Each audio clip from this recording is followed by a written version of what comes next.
সাংবাদিকতা আমরা প্রায় শুনি এথিক্যাল জার্নালিজম, নীতি নৈতিকতা মেনে সাংবাদিকতা করা, কিন্তু সেটা আসলে কি তার কিছুটা আমরা একটু আলোকপাত করতে চাই। যেটা হলো 1 নম্বর নৈতিকতা বা নীতি নৈতিকতার প্রথম ধাপ হলো সত্য প্রকাশ করা, সত্যটা বলা। সাংবাদিকের প্রথম এবং প্রধান দায়িত্ব সত্য প্রকাশ করা।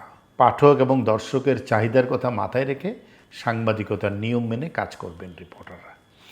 যে কোনো রিপোর্ট করতে গেলে কতগুলো মৌলিক বিষয় নিশ্চিত করতে হয়, এবং যদি তা না হয় তাহলে রিপোর্ট মানসম্মত হয় না, দর্শক কিংবা পাঠকের কাছে তা গ্রহণযোগ্য হয় না।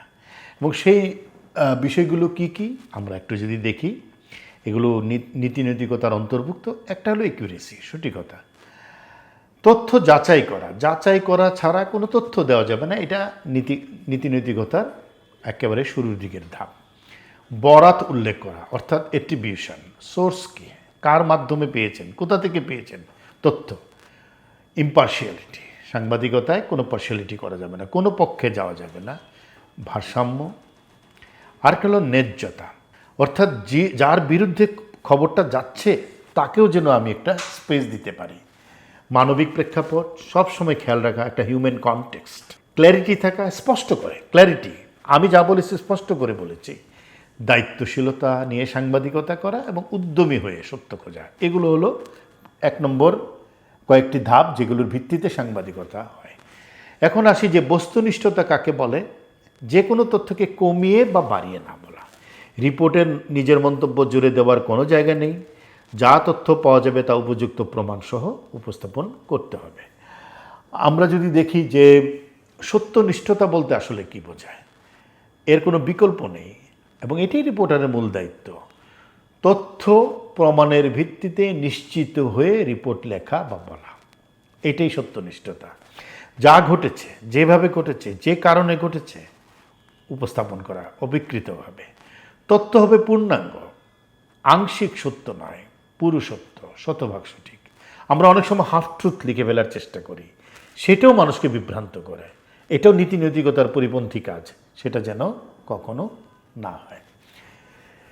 নির্ভুল হওয়ার জন্য যাচাই করতে হয়, সত্য জানতে হয় এবং সত্য জানতে তথ্য যাচাই করতে হবে, এটাই হলো মূল কথা। এ কারণে কথা বলতে হবে একাধিক সূত্রের সাথে, নথিপত্র প্রামাণ্য বস্তু পরীক্ষা করে নিজে ভালোভাবে দেখে লিখতে হবে।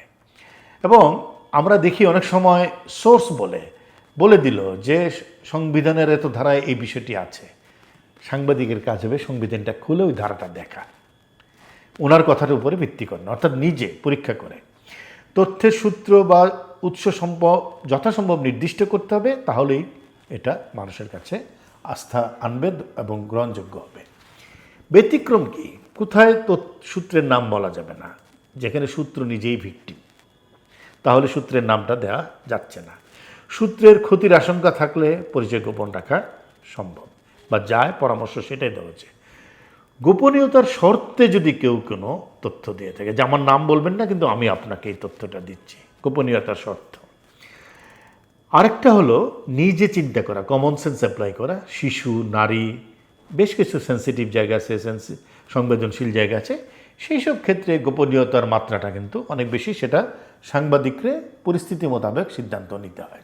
প্রতিটি তথ্য যাচাই করে সত্যতা নিশ্চিত করতে হবে। ব্যাকগ্রাউন্ড ইনফরমেশন, অনেক সময় পটভূমি আমরা উল্লেখ করি, পুরনো ঘটনা থেকে টেনে এনে বলে আগে এটা ঘটেছিল, পরীক্ষা করতে হবে এটা সঠিক কিনা।